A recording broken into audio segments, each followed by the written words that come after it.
Et vous? Oui, vous là, qui nous écoutez à la radio. On se connaît depuis longtemps, non? On rigole et on pleure ensemble. On vit de grands moments et on écrit l'histoire.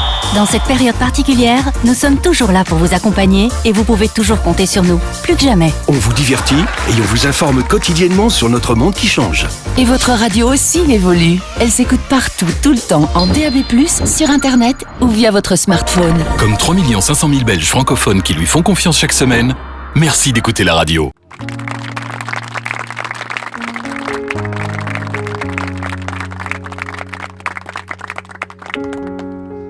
Merci frères et sœurs d'être avec nous ce soir pour cette émission Temps de prière.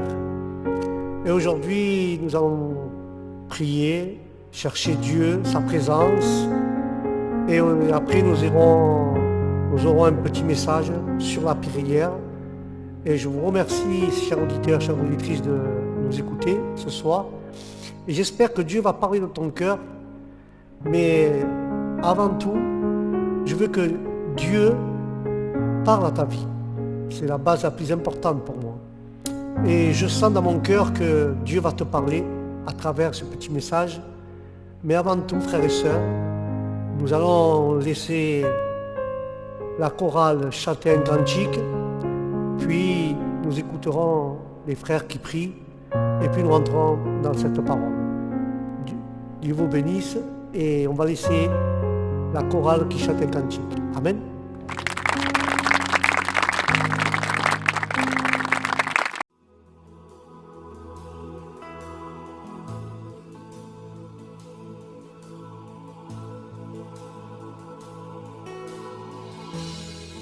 Tu es notre espoir, rien n'a plus de valeur, rien n'est aussi grand. Et rien n'est plus beau que ta présence.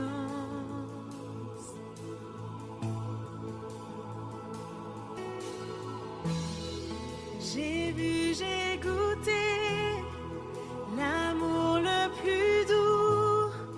Mon cœur est enfin libre et ma honte disparaît.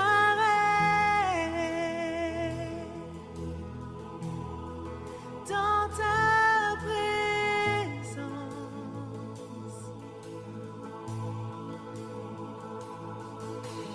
Saint-Esprit, tu es le bienvenu.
très joli cantique de cette chorale qui a touché mon cœur. Et là, nous allons laisser notre frère pasteur Jérémie, que ce soit lui qui dirige ce temps de prière, que ce soit lui qui prie dans ce temps de prière, et tous avec lui, nous l'accompagnerons dans ses prières, et nous laissons maintenant le frère Jérémie qui prenne place et qui dirige ce temps de prière. Alléluia.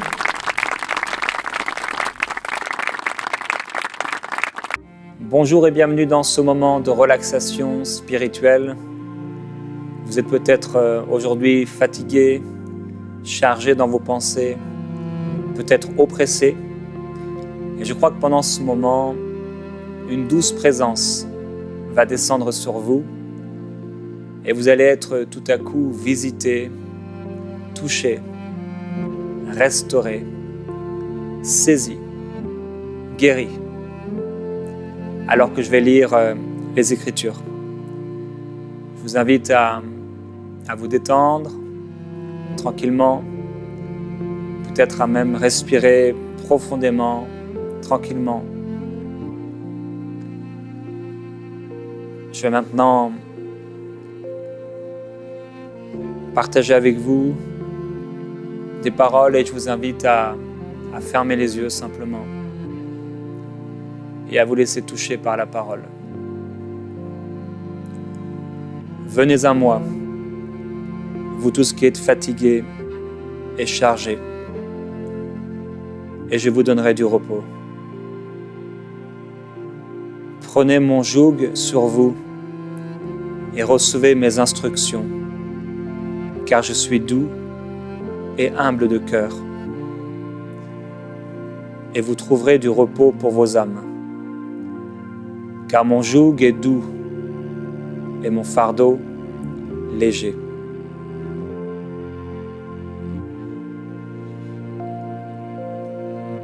Je vous laisse la paix. Je vous donne ma paix.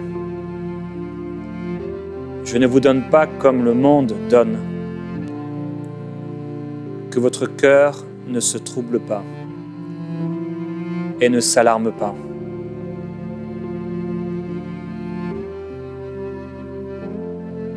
L'Éternel est mon berger.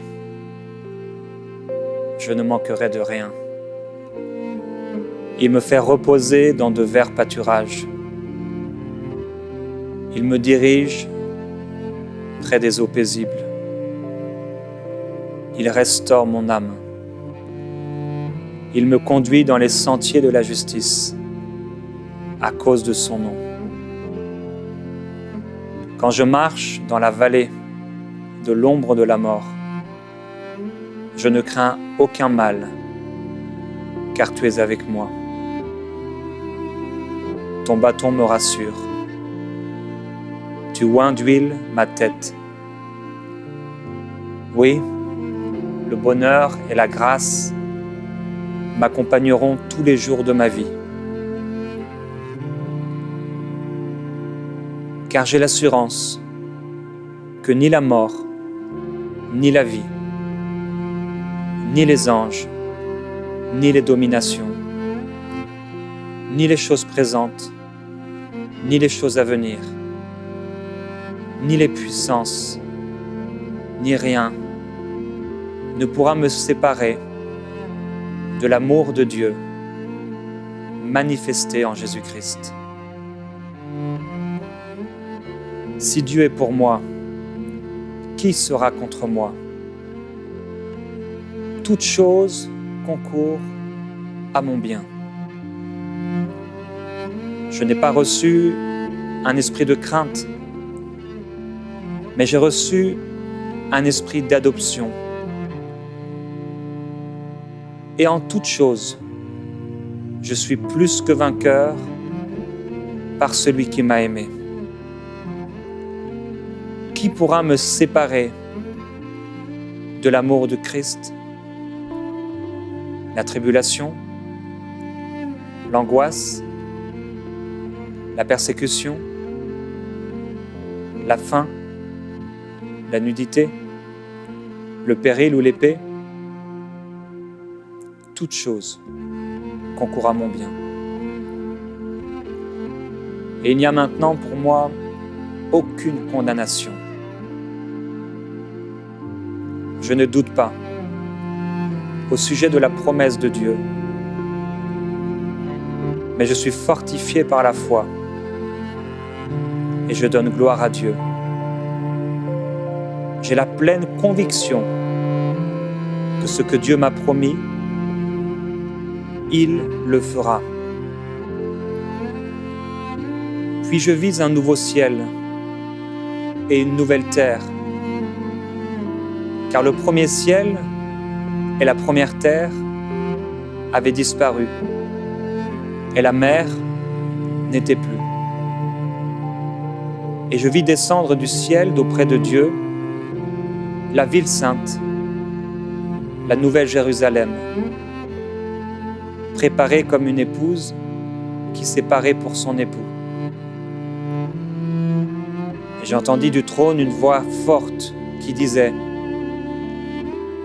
Voici le temple de Dieu avec les hommes.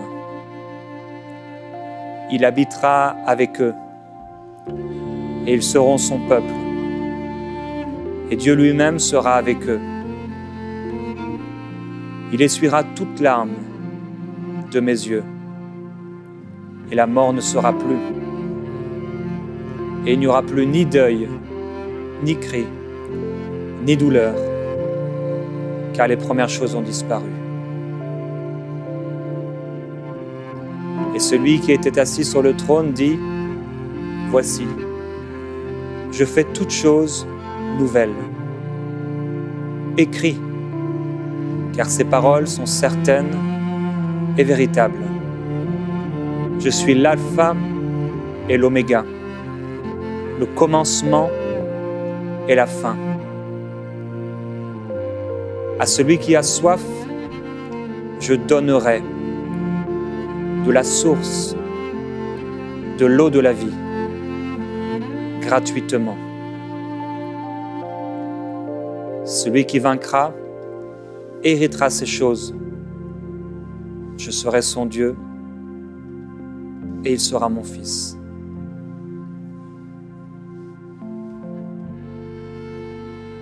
Il me montra un fleuve d'eau de la vie, limpide comme du cristal,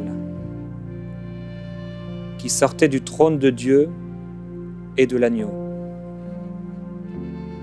Au milieu de la place de la ville et sur les deux bords du fleuve, il y avait un arbre de vie,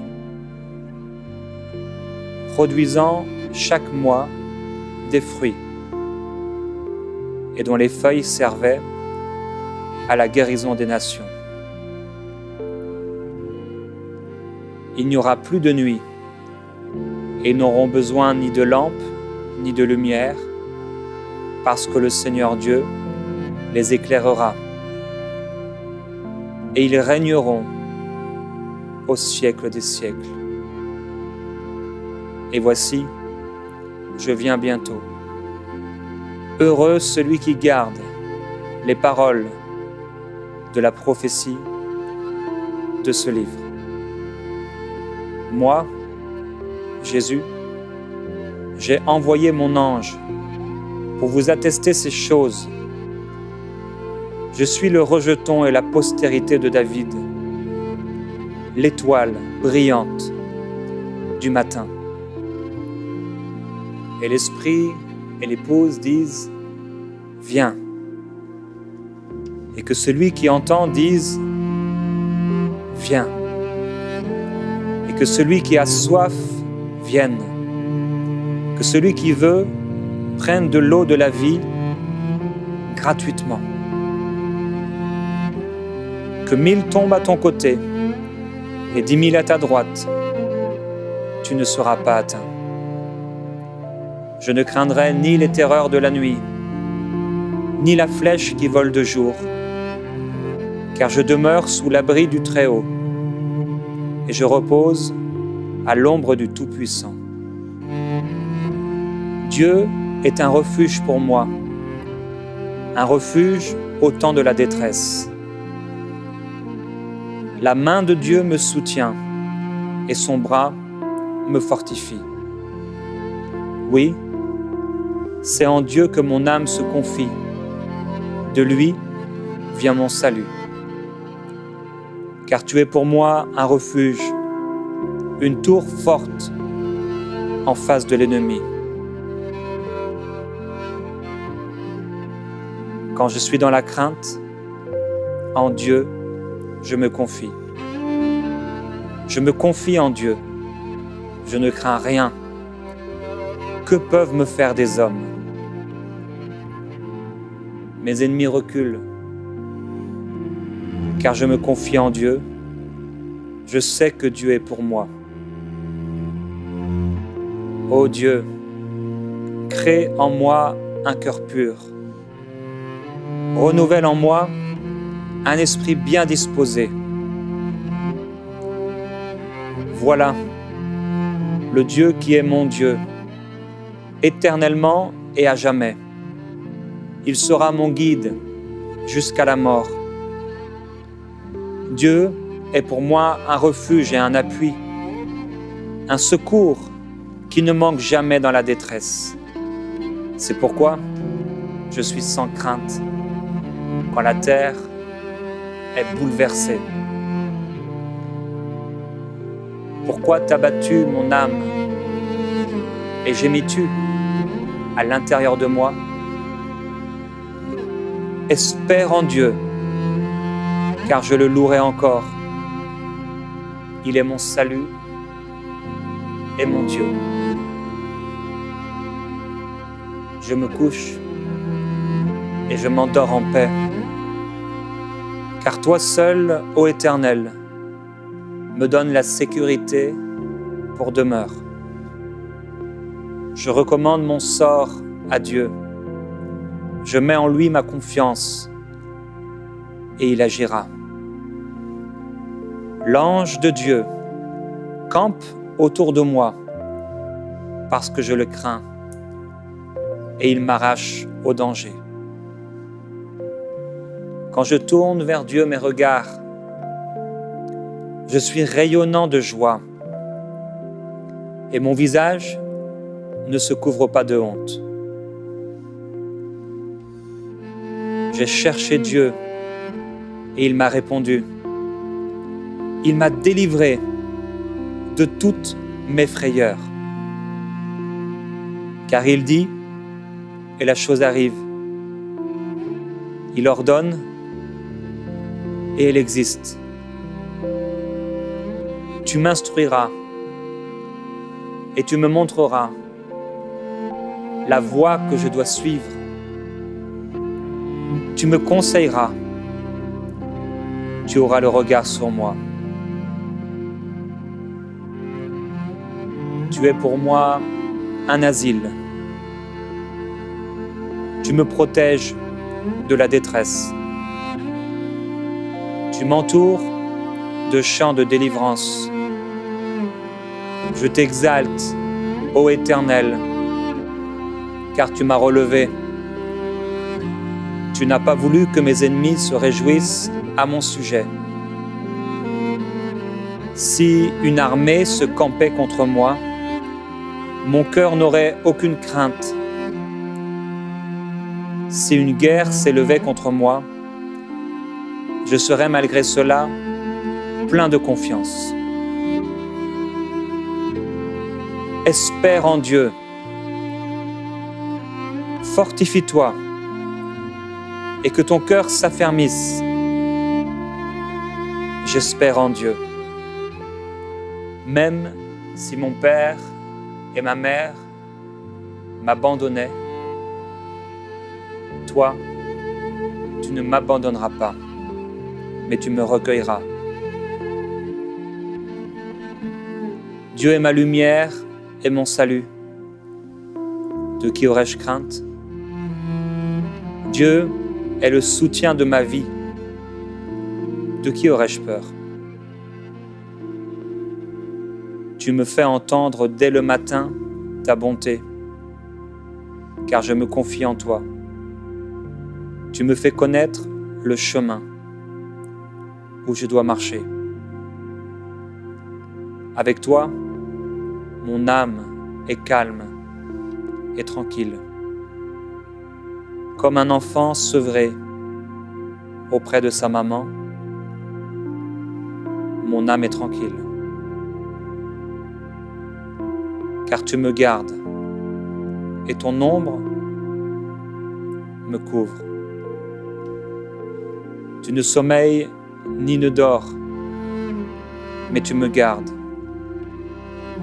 Et tu ne permettras pas que mon pied chancelle. Tu me gardes.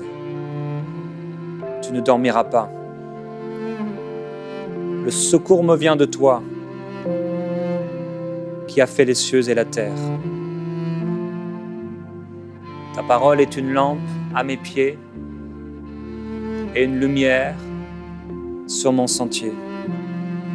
Tu es mon secours. Je me réjouis à la vue de mes ennemis, car Dieu est pour moi. Je ne crains rien. Après ces paroles, Jésus souffla sur eux et leur dit: Recevez le Saint-Esprit.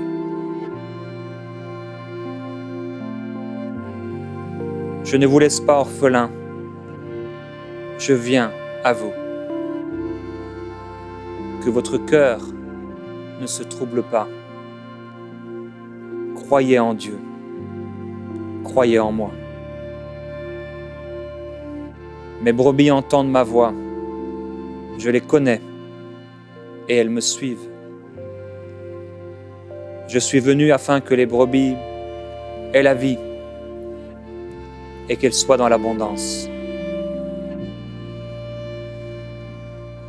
Car la parole de Dieu est vivante et efficace, plus tranchante qu'une épée quelconque, à deux tranchants. Or, sans la foi, il est impossible de lui être agréable, car il faut que celui qui s'approche de Dieu croit que Dieu existe et qu'il est le rémunérateur de ceux qui le cherchent.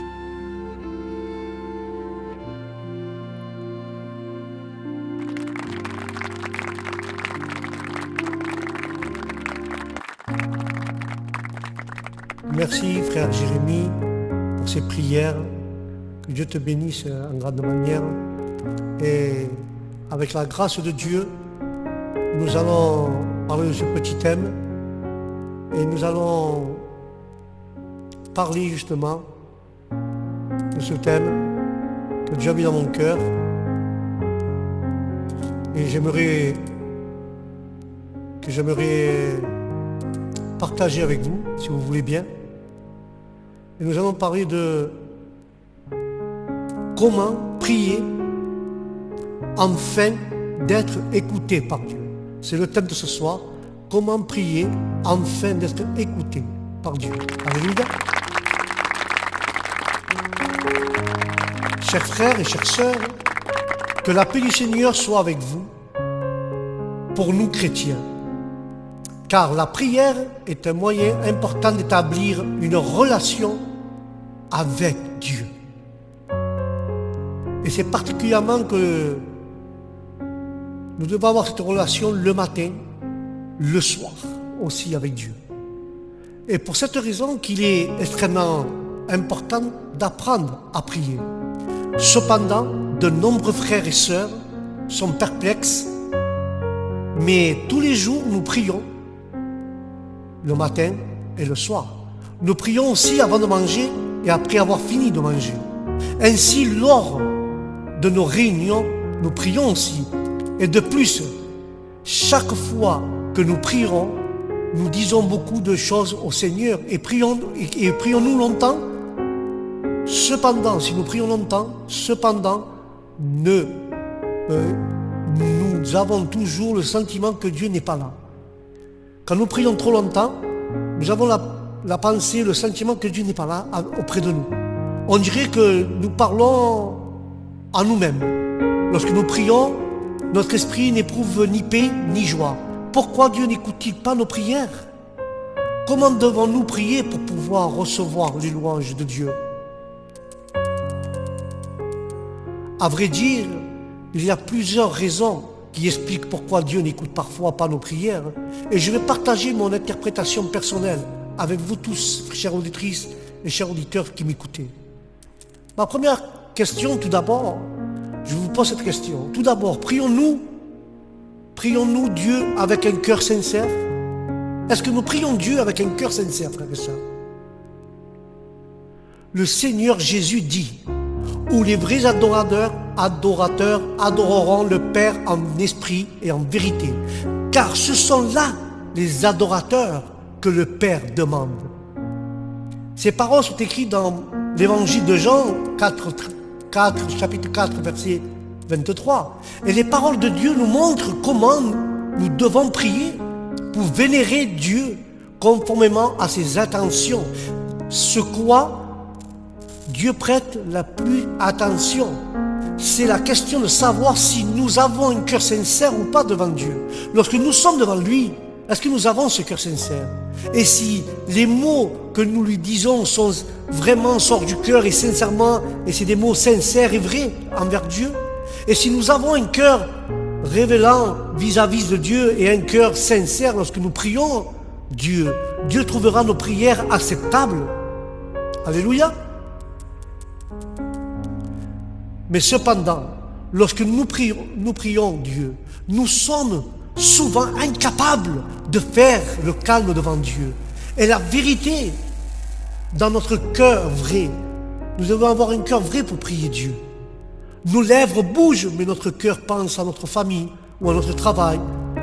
Il est agité par des pensées anxieuses.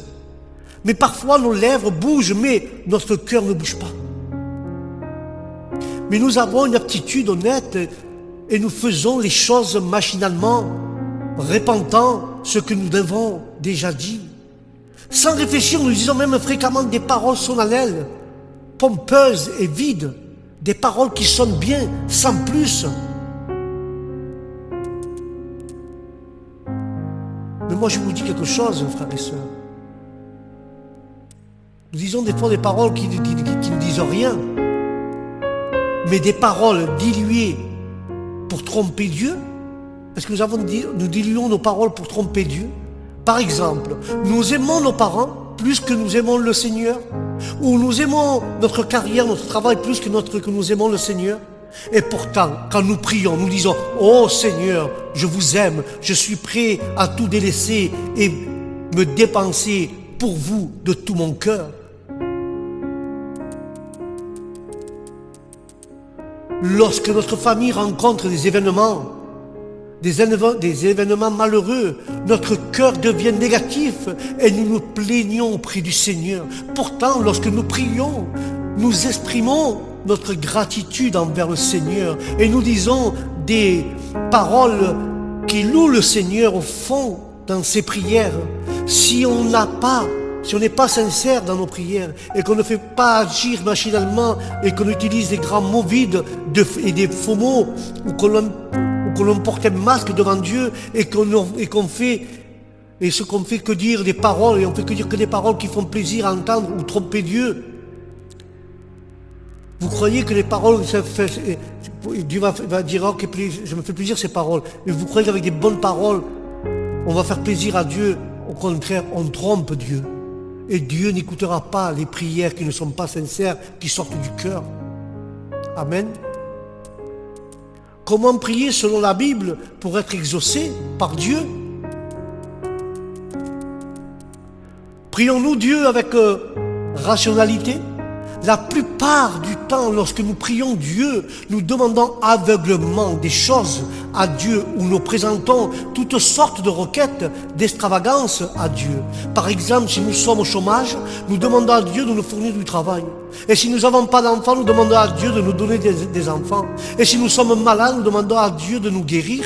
Et si nos familles font face à des difficultés, nous demandons à Dieu de nous aider.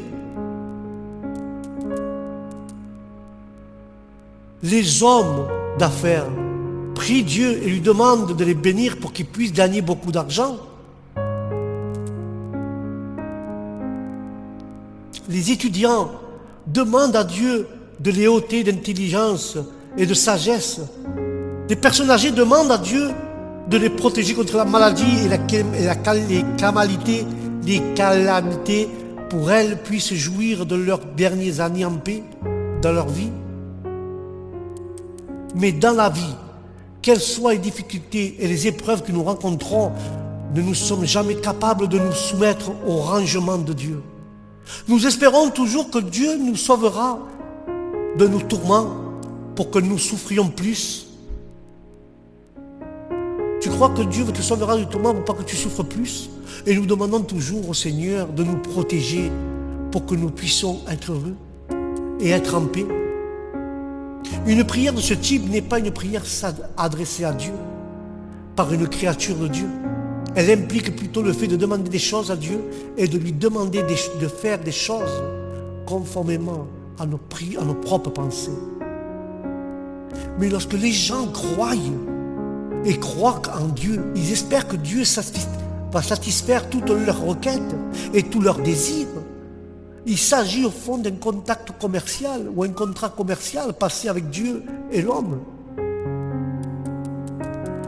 Il ne se fait sans une once de conscience ou de rationalité, mais la foi en Dieu, ces types de gens et leur amour pour Dieu ne sont pas authentiques. Ils n'obéissent pas à Dieu ni le relèvement authentique. Ils utilisent plutôt Dieu pour atteindre leur but. Il s'agit précisément de ce que Dieu a dit. Qu'est-ce qu'il a dit, Dieu? Dieu a dit ceci dans le livre de Matthieu 15:8. Ce peuple m'honore de lèvres, mais non son cœur, mais son cœur est éloigné de moi. Je répète ce verset de Matthieu 15:8. Ce peuple m'honore des lèvres, mais leur cœur est loin de moi. Donc Dieu n'écoute pas les prières que les gens font dans des intentions inappropriées. Je vais voir un troisième point avec vous. Notre Église a-t-elle l'œuvre du Saint-Esprit? Souvenez-vous de la phrase initiale de la première ère de la loi lorsque le temple contenait l'œuvre du Saint-Esprit, lorsque les gens commettaient des péchés, ils subissaient la discipline du Saint-Esprit. Et si les prêtres qui servaient Dieu transgressaient la loi, un feu venu directement des cieux s'abattait sur eux et les brûlait jusqu'à la mort. Les gens avaient très peur, ils avaient un cœur qui révélait Dieu. Et ils avaient un cœur de révérence envers Dieu.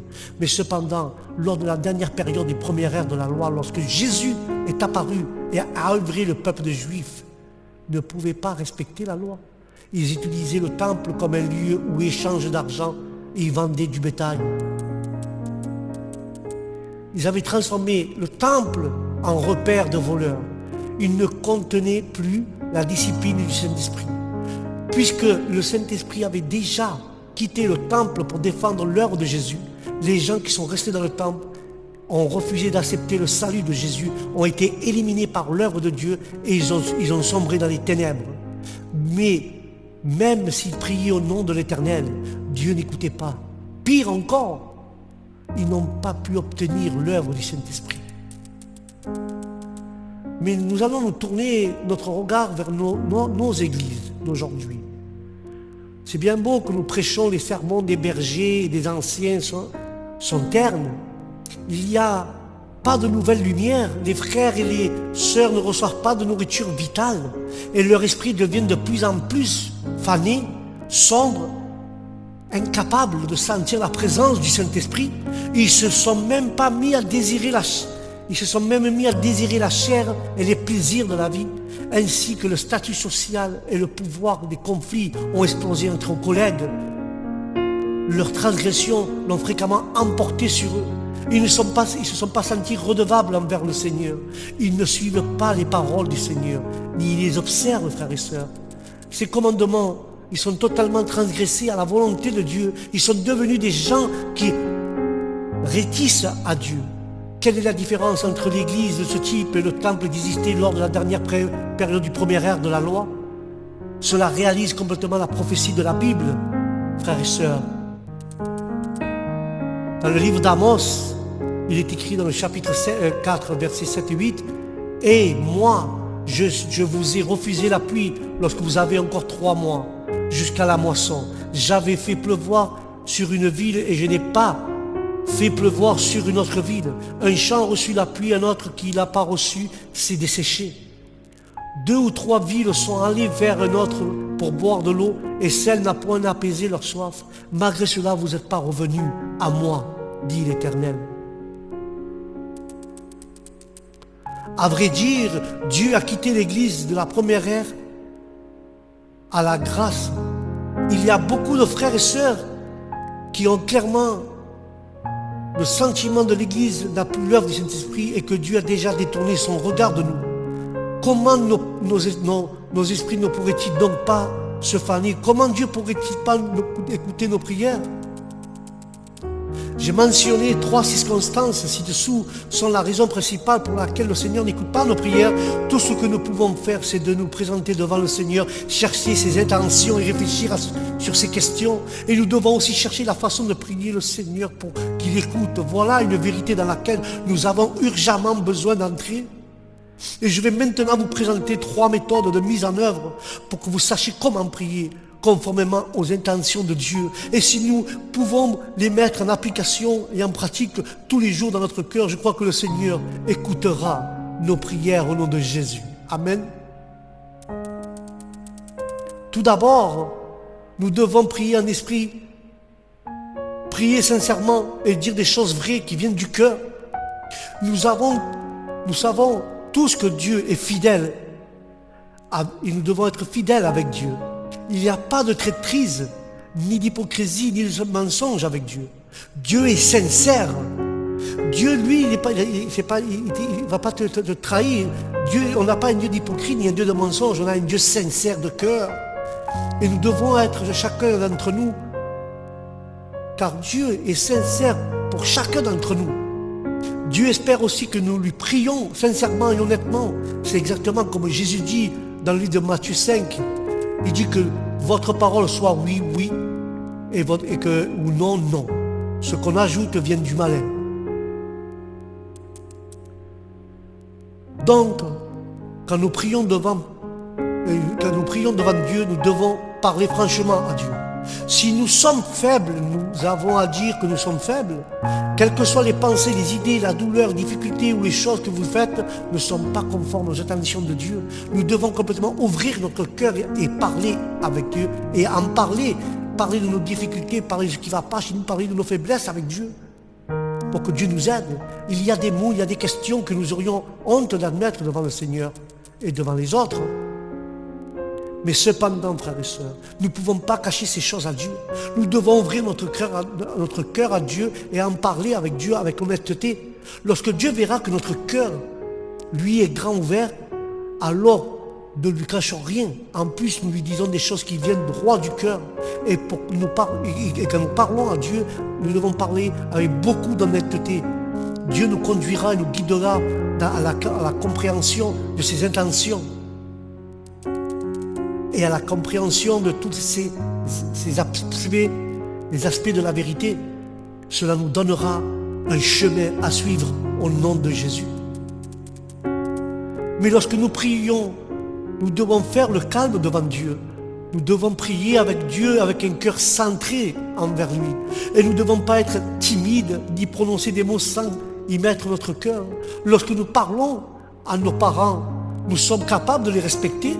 Notre attitude vis-à-vis d'eux est sincère. Ce n'est pas parce que ce sont nos aînés, parce qu'ils nous ont élevés, non.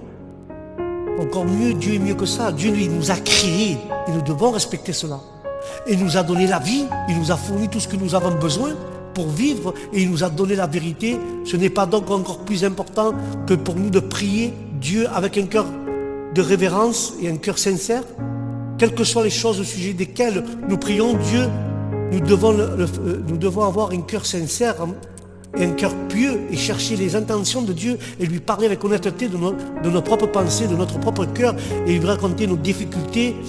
Et nous devons atteindre patiemment l'heure de Dieu.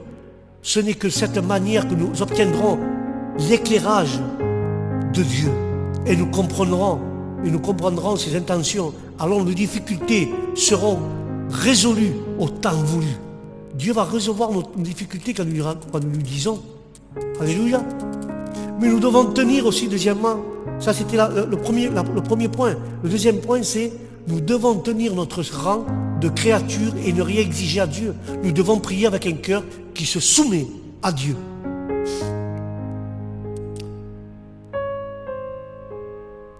Alléluia. Lorsque nous prions, nous devons comprendre clairement que nous sommes des créatures et que Dieu est notre créateur. Dieu tient toutes les choses et tous les événements dans ses mains. Tout notre être est contrôlé par Dieu.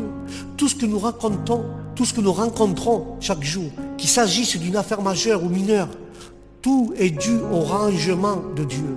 Lorsque nous prions Dieu, nous devons tenir fermement notre rang de créature et chercher la volonté de Dieu. Et chercher la volonté de Dieu avec une aptitude pieuse et soumise devant Dieu. Nous ne devons rien exiger à Dieu. Par exemple, lorsque nous rencontrons des difficultés et que nous ne savons pas quoi faire, nous pouvons prier ainsi. Dieu, je ne comprends pas la vérité en ce qui concerne cette affaire. Je ne sais pas comment agir conformément à vos intentions. Mais cependant, je suis prêt à chercher dans vos paroles et à agir conformément à vos requêtes et à vous satisfaire, à vos intentions, Seigneur.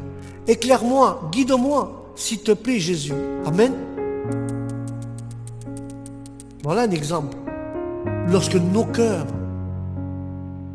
et lorsque ton cœur et mon cœur et nos cœurs ménageront une place pour Dieu et que nous pourrions tenir notre rang de créature, prier, nous prosterner et lui rendre un culte à notre Créateur. Et que nous pouvons obéir à son œuvre et mettre ses paroles en pratique, ce qui est alors que nous établirons une relation normale avec Dieu et que nous obtiendrons l'œuvre du Saint-Esprit.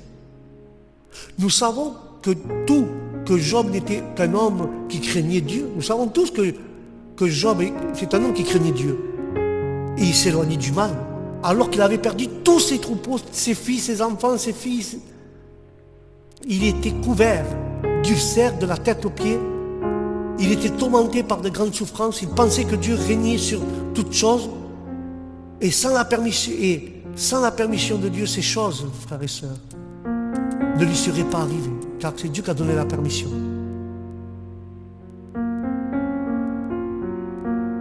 Et de plus, il savait aussi que tout ce qu'il avait, y compris sa vie, lui avait été donné par Dieu. Peu importe le moment où Dieu veut récupérer son dû, il est naturel et approprié qu'il fasse ce qu'il veut. C'est pourquoi Job ne s'est pas plaint auprès de Dieu. Il n'a rien exigé à Dieu et il n'a rien exigé de Dieu non plus. Aussi, il s'est incliné pour vénérer Dieu. Et aussi, il avait un cœur soumis à Dieu. Il a prié Dieu. Il a dit ces paroles. L'Éternel a donné et l'Éternel a ôté. Que le nom de l'Éternel soit béni. Mais nous recevrons de Dieu le bien et nous recevrons aussi, et nous ne recevrons pas aussi le mal. Job a tenu bon, frères et sœurs, et a rendu témoignage à Dieu de son bon sens et de sa soumission à Dieu. Il lui a valu des louanges de Dieu. Si nous sommes aussi capables de nous adresser à Dieu comme Job l'a fait, si nous ménageons une place dans notre cœur pour Dieu, et si nous pouvons prier Dieu avec un cœur sincère et soumis, quelles que soient les épreuves que nous rencontrerons, Dieu nous guidera et nous éclairera de sorte que nous comprendrons la vérité. Car notre esprit deviendra de plus en plus affûté et nos pensées de plus en plus claires lorsque nous révélons de la corruption ou que nous retrouverons dans les mauvaises situations. Il nous sera encore plus facile d'être conscients et résoudre les problèmes à temps voulu. Ensuite, notre relation avec Dieu deviendra de plus en plus étroite et notre vie grandira de plus en plus au nom de Jésus. Et le troisième point que je vais éclairer avec vous sur cela, si notre Église n'a pas l'œuvre du Saint-Esprit, nous devons le chercher par nos prières. Nous devons tous, et nous savons tous, que la dernière période de la première ère de la loi, l'homme est devenu de plus en plus corrompu par Satan, que Dieu le réprimande. L'homme vivait dans le péché et risquait d'être condamné par la loi et mis à mort ensuite. Mais Dieu, sous le nom de Jésus, a mis fin à la première ère de la loi et a commencé la première ère de la grâce et a accompli l'œuvre consistant de racheter la race humaine. À partir de là, le judaïsme a complètement perdu la glorieuse présence de Dieu. Et tous ceux qui acceptaient par le nom et l'œuvre du Seigneur Jésus, quelles fussent les circonstances dans lesquelles ils se trouvaient et la façon dont ils priaient, ils imploraient l'Éternel Dieu, ne les écoutaient pas, ils n'obtenaient pas l'œuvre du Saint-Esprit. Mais cependant, tous ceux qui acceptaient la nouvelle œuvre de Jésus, qui priaient au nom de Jésus, bénéficiaient de la nourriture fournie par la fontaine de vie de Dieu. En appelant au Seigneur, ils pouvaient voir les actions de Dieu et ils recevaient l'accompagnement et l'œuvre du Saint-Esprit. Alléluia. Mais aujourd'hui, de nos jours, quelle que soit la façon que nous prions au nom du Seigneur, nous ne sentons pas l'œuvre du Saint-Esprit. Et nous ne pouvons pas ressentir sa présence. Nous ne pouvons pas obtenir de nourriture pour notre vie. Et nous commettons des péchés, mais sans recevoir de discipline. Il se peut que tout à fait que l'œuvre du Saint-Esprit a été une fois de plus détournée.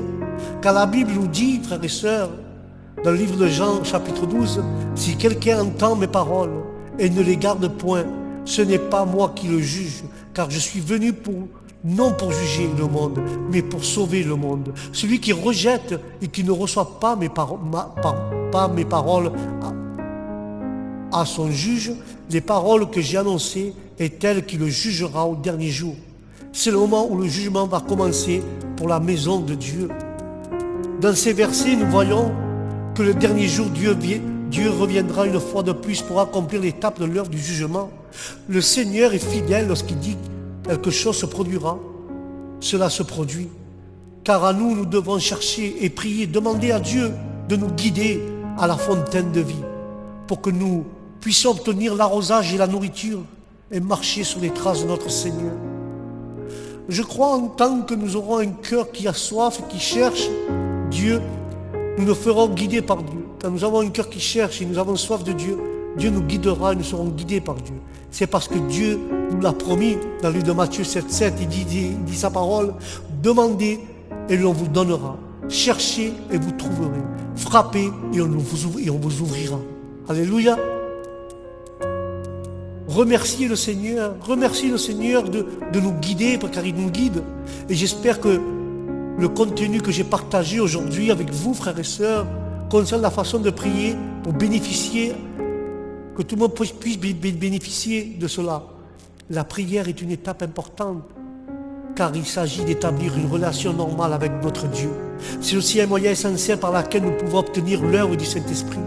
Lorsque nous comprenons comment prier pour obtenir une réponse du Seigneur, et nous aurons un chemin pratique à suivre, et que nous le pratiquons souvent, ce n'est qu'à ce moment-là que le Seigneur entendra nos prières. Alléluia. Que nos prières puissent être bientôt conformes aux intentions de Dieu. Alléluia. Je vous dis, frères, avec cela, et je conclue avec cela, nous devons prier avec un cœur sincère à Dieu, avec honnêteté et conforme aux intentions de Dieu, et que toute la gloire doit être rendue à notre Dieu. À Dieu seulement lui revient toute la gloire au nom de Jésus. Amen et amen. Voilà, mes frères et mes sœurs, ce petit thème que j'ai apporté ce soir, qui était dans mon cœur. Comment prier afin d'être écouté par Dieu. J'espère que ça vous a aidé au nom de Jésus. Et je vous dis au prochain programme, temps de prière. Je remercie le pasteur Jérémie qui était avec nous ce soir et la chorale aussi. Et sur ce, je vous dis que la paix de Dieu soit avec vous, dans votre cœur, dans votre âme, dans votre esprit. Et je vous dis à un prochain programme, temps de prière, que la paix de Dieu soit avec vous. Shalom. Et vous, oui vous là qui nous écoutez à la radio, On se connaît depuis longtemps, non? On rigole et on pleure ensemble. On vit de grands moments et on écrit l'histoire. Dans cette période particulière, nous sommes toujours là pour vous accompagner et vous pouvez toujours compter sur nous, plus que jamais. On vous divertit et on vous informe quotidiennement sur notre monde qui change. Et votre radio aussi évolue. Elle s'écoute partout, tout le temps, en DAB+, sur Internet ou via votre smartphone. Comme 3 500 000 Belges francophones qui lui font confiance chaque semaine, merci d'écouter la radio.